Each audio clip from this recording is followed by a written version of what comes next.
Não deixe Temer enganar você.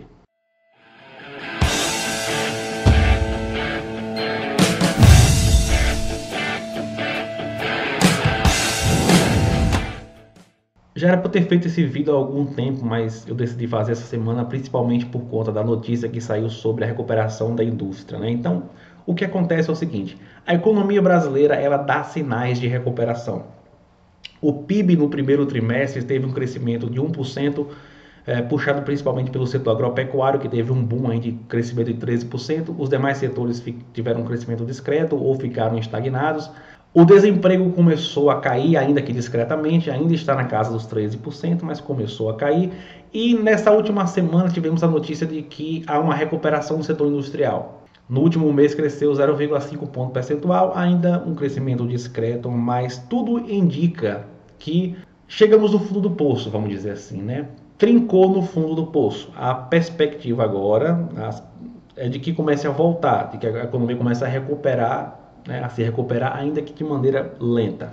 Junta-se esse fato ao fato da queda da inflação e queda na taxa de juros, e isso gerou um pacote completo para o governo fazer propaganda, né? Estamos recuperando a economia, veja a inflação caindo, taxa de juros caindo, desemprego começou a cair, o PIB começou a aumentar, salvamos o Brasil! Como economista, né, já que eu tenho esse canal, tenho esse mecanismo de comunicação aí com vocês, me sinto na obrigação de esclarecer e dizer que tudo isso não passa de oportunismo do governo, não passa de uma grande mentira. Eu vou falar por partes. Primeiro eu vou falar da inflação, depois falar da taxa de juros, depois vou falar do crescimento do PIB. Inflação, né? Por que a inflação vem caindo? Né? Fechou 2016 aí dentro da meta e continua caindo. 2016 fechou 6,3%. É muito simples. Isso não tem nada a ver com o governo Temer, não tem nada a ver com a competência do governo Temer, até porque não tem como falar de competência de Temer, porque Temer não foi competente em nenhuma área, né, na gestão dele. A inflação está caindo simplesmente porque as pessoas estão parando de comprar cada vez mais.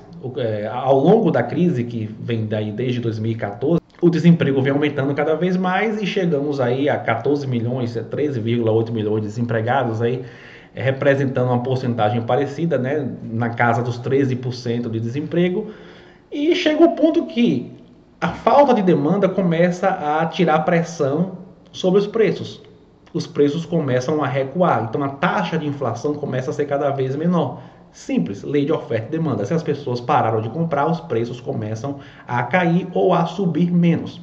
Então a queda da inflação tem a ver com a crise e não com competência do governo, certo? É um prêmio de consolação para a crise que estamos vivenciando. Taxa de juros, né? Por que a taxa de juros vem caindo bastante aí?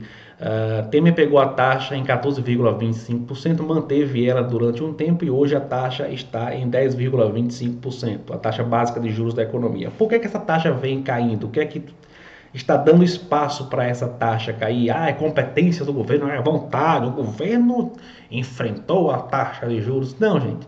Desde FHC, que a taxa básica de juros da nossa economia, ela é utilizada para combater a inflação. O raciocínio é da seguinte forma: olha, quanto maior a taxa de juros, menos incentivo haverá para o consumo e para tanto o consumo de bens de consumo quanto para o consumo de bens de capital. A taxa básica de juros ela influencia todas as demais taxas de juros da economia. Se o crédito está mais caro, as pessoas param de comprar. Então o governo usa a taxa de juros para controlar a demanda. E controlando a demanda, ele controla a inflação.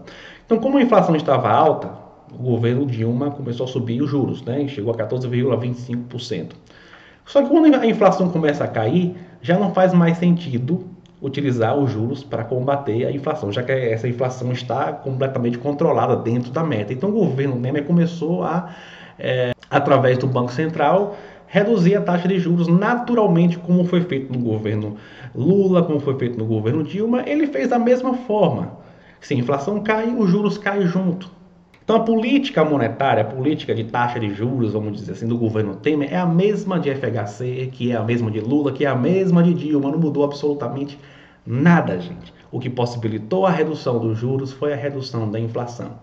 E a redução da inflação é ocasionada pela falta de demanda por conta da crise. Então não tem nada de competência de Temer também na taxa de juros, viu? Só para explicar. Agora vamos falar do PIB. Gente, olha só. A expectativa é que depois do golpe, né, que chamam de impeachment, é que quando o Temer assumisse o governo, iria haver uma reversão de expectativas, né? Iria haver uma onda de otimismo na economia brasileira e nós iríamos retomar o crescimento. Isso não aconteceu. Eu vou colocar aqui um gráfico para vocês verem as taxas de crescimento trimestrais de 2015 e 2016. Aí vocês podem observar aí, ó. O golpe aconteceu no segundo trimestre de 2016. Olhem aí no gráfico as taxas de decréscimo do PIB antes do golpe e depois do golpe. Vejam aí.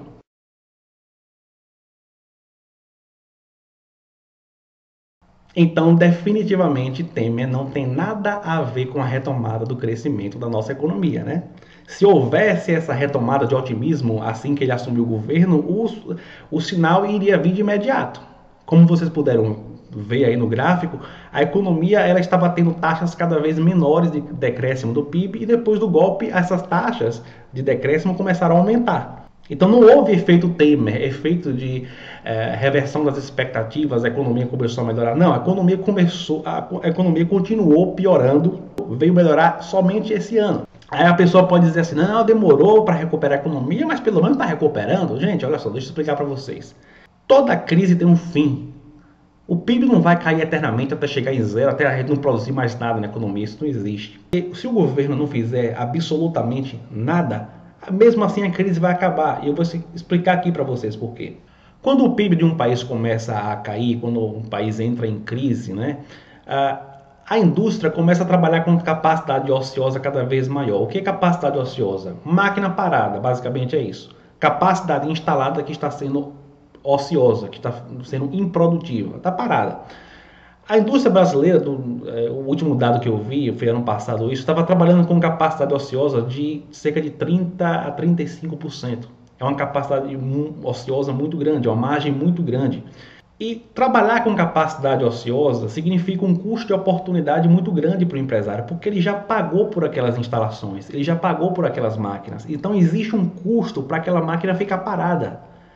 Ele parou de produzir por conta de um avanço da crise, uma crise de expectativas, existe uma perspectiva de falta de demanda lá na frente, aí ele começa a parar de produzir, enfim. Mas manter isso por muito tempo é muito oneroso para o empresário. E além disso, o ponto que eu acho principal, na verdade, é a pressão do desemprego sobre o salário. Olha, quanto maior o número de desempregados, maior a pressão dessa massa de desempregados sobre o preço dos salários. Nós temos hoje no Brasil mais de 13 milhões de desempregados. Isso pressiona os salários para baixo. Então, no segundo momento da crise, o que acontece é que o custo para produzir começa a cair, porque os salários começam a cair. O sujeito foi demitido, ele ganhava 3 mil reais. Está lá na merda. Da hora de ser recontratado, ele aceita 2 mil. Basicamente, falando a grosso modo, seria isso, né? Então, o processo de reversão da crise, o processo de recuperação da crise, ela é do mercado e ele é natural, independe do governo. Se o governo não fizer nada, se o governo ficar parado, vai chegar o momento que a crise vai acabar, vai chegar o momento em que vai trincar no fundo do poço e começar o processo de recuperação. Aí a pessoa pode questionar, mas Temer não fez nada para recuperar a economia? Não, não fez nada. Nada. O maior compromisso do governo seria controlar os gastos públicos. Temer controlou os gastos públicos? Não. Temer deu 60 bilhões de aumento salarial para o executivo e para o judiciário.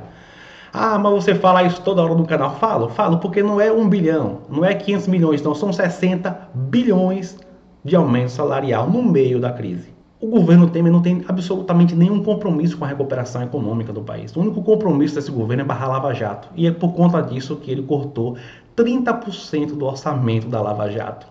Nenhum número positivo de nossa economia recente tem a ver com Temer.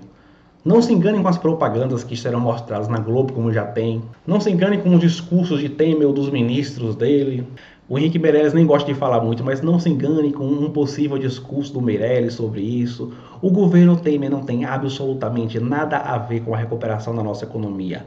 Podia ser qualquer presidente, podia ser Dilma, podia ser FHC que tivesse aí, podia ser Marina que tivesse aí, a economia iria se recuperar de qualquer jeito. Esse é o recado que eu tenho para dar. Valeu, se inscreve aqui no canal se você gostou. Clica no joinha também para ajudar. Clica no sino para receber as atualizações. Compartilha com seus amigos por e-mail, por WhatsApp, por Facebook, o diabo. Valeu?